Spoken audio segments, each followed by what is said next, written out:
depois de um breve tempo, né, sem gravar. Hoje nós vamos falar sobre o Grande Prêmio da Áustria, que aconteceu ontem, que teve a vitória de Max Verstappen, né, mais uma vitória. Segundo lugar ficou com o Charles Leclerc, piloto da Ferrari. Terceiro, quem completou o pódio foi o Sérgio Pérez, piloto da Red Bull. Destaque também, né, como você pode ver na classificação, para o Lando Norris, piloto da McLaren, conseguiu o quarto lugar, melhor lugar da equipe no ano, né?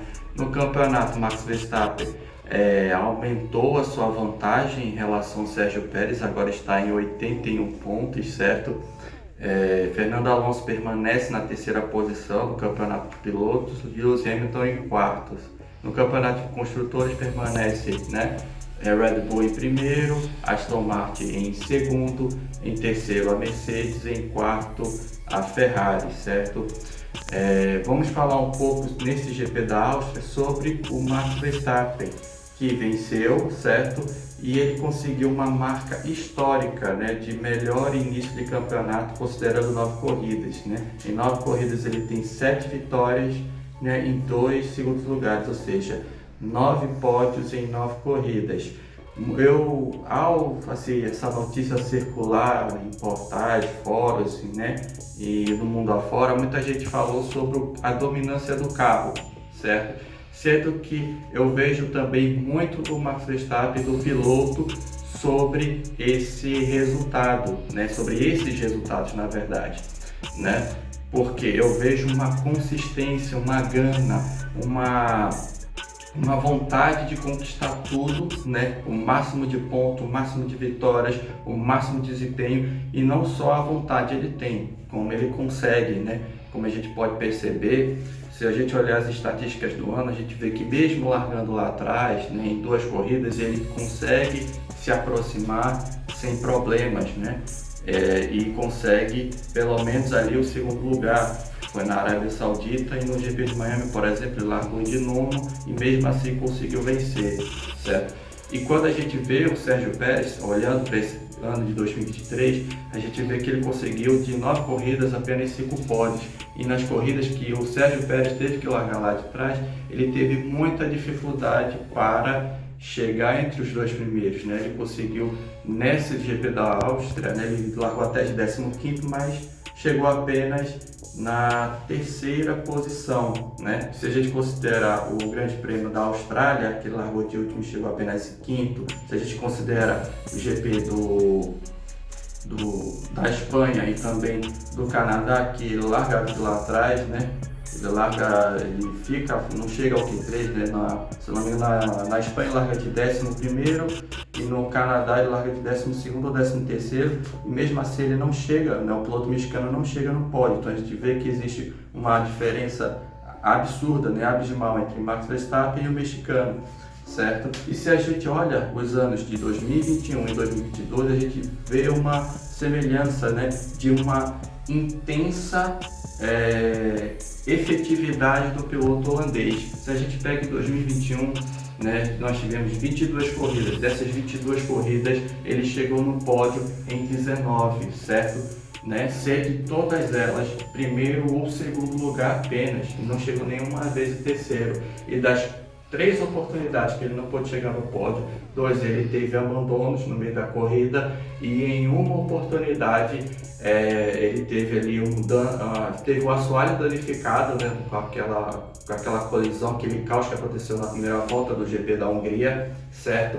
E nisso ele terminou apenas em nono lugar, com o carro totalmente avariado. Se a gente olha para 2022, ele teve 22 corridas, certo? Conseguiu 18 pódios, né? 15 vitórias, 2 segundos lugares e 1 terceiro lugar. Né? A gente já vê a consistência, o quanto ele maximiza pontos, né? E as outras 4, né, que ele ficou fora do pódio, 2 foi por abandono, problema no carro, e mais nos outros 2, né, teve o GP da Grã-Bretanha do ano passado, que ele teve problema do assoalho, também ficou mais para trás, ficou apenas numa 7ª posição, e no GP de Singapura, que ele teve problema na classificação, largou de lá atrás, mas ele não conseguiu avançar, teve um ou outro erro que atrapalhou o piloto holandês a conseguir avançar e pegar pódio, vitórias e tal.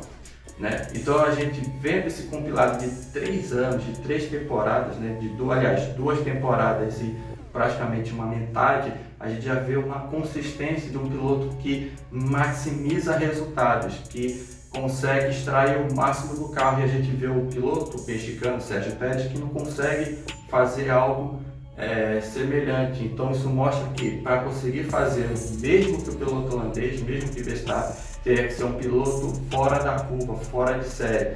Não basta ser somente um bom piloto, porque o mexicano, se você olhar a carreira do mexicano, ele é um bom piloto, ele não é um piloto ruim, mas é um piloto que quando tem problemas não consegue extrair o máximo, e muitos outros também que estão no atual grid não conseguem assim, ter a mesma competência, né, que o piloto holandês. Então ele está falando de um piloto fora da curva, certo? Que está no momento de auge, no momento de efetividade, que consegue o máximo de resultado.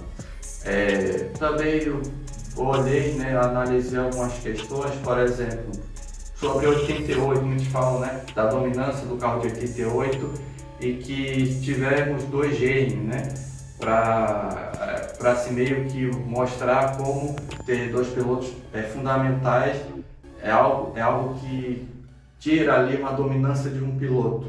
Isso é fato, sendo que 88 e 89, principalmente o ano de 1988, foi um pouco inesperado, porque o Senna ele chega à McLaren em 88, né, sem o status de campeão ainda, né? Ele constrói o seu status a partir de 88. Ele é um piloto considerado mega talentoso, mas até mesmo Alain Prost, né, o piloto francês, que já era campeão na época, bicampeão na época, né, ele vetou o Nelson Piquet ali. Tinha um rumor que o Nelson Piquet iria para a McLaren em 88, mas o piloto francês meio que vetou e deu uma outorga, né? Deu uma autorização, um sinal verde para que o outro brasileiro, Ayrton Senna, guiasse também a McLaren, e aí tivemos uma disputa entre 2 pilotos, mas que isso não é o comum.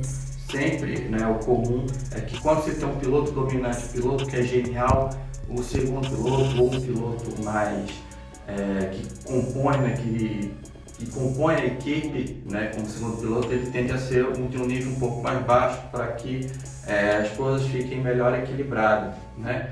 Foi citado também 2006, que é o ano que em números a Mercedes tem, né, números mais fortes dos anos de dominância, né, dos 8 campeonatos de construtores. Em 2016 foi o ano que teve mais percentual de vitórias, de pole, né? São os números mais contestados. Mas naquele ano a gente vê que o Nico Rosberg, de fato, ele aumenta o seu nível, né? É um nível mais surpreendente, um nível mais forte.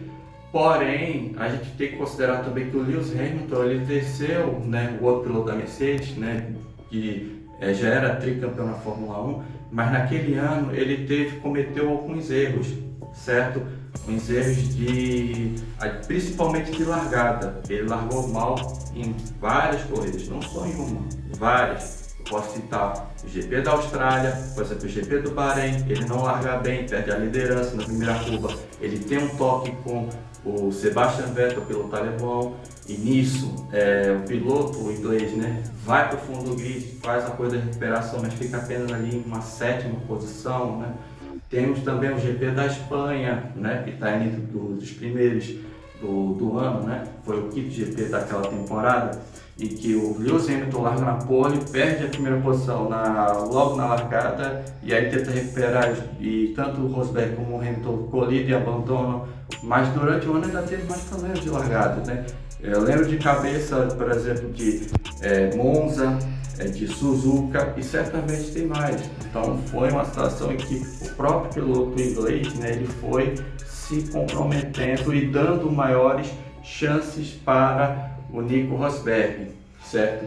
Então, em suma, o que eu quero defender aqui é que não é somente o carro nesse caso, mas também nós temos um piloto que ele é fora da curva, genial, que além do carro, né, que o carro da Red Bull ele é muito bom, de fato ele é o melhor carro de 2023, mas também a gente tem o melhor piloto com o melhor carro e o melhor piloto que está numa fase, num auge incrível, né? Incrível, ao ponto dele ter tanta vantagem, ter tanta segurança dele parar, né, nos boxes, voltar na frente da fazer, voltar mais rápido para maximizar resultado.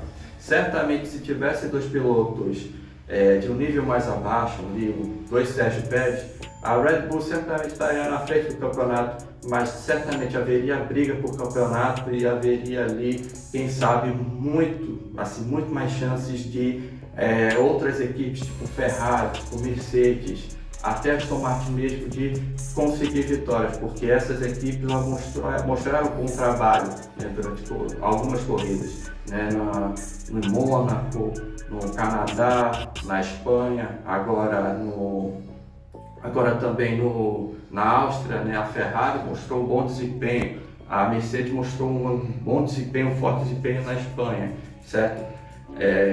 No Mônaco, em Canadá, a Aston Martin teve ali um desempenho muito legal, certo? Porém, sempre quando alguma outra equipe, algum carro tentava algo, mas tinha uma Red Bull que se impunha e também o Max Verstappen que não dava chance de nada, porque ele aproveita o máximo de desempenho que a Red Bull, que o carro RB19 pode entregar. Se você gostou desse vídeo, deixe o seu like, curta, compartilha, né? Comente o que você achou, se você concorda, se você discorda, e se inscreva no canal, que é muito importante. Muito obrigado e até a próxima.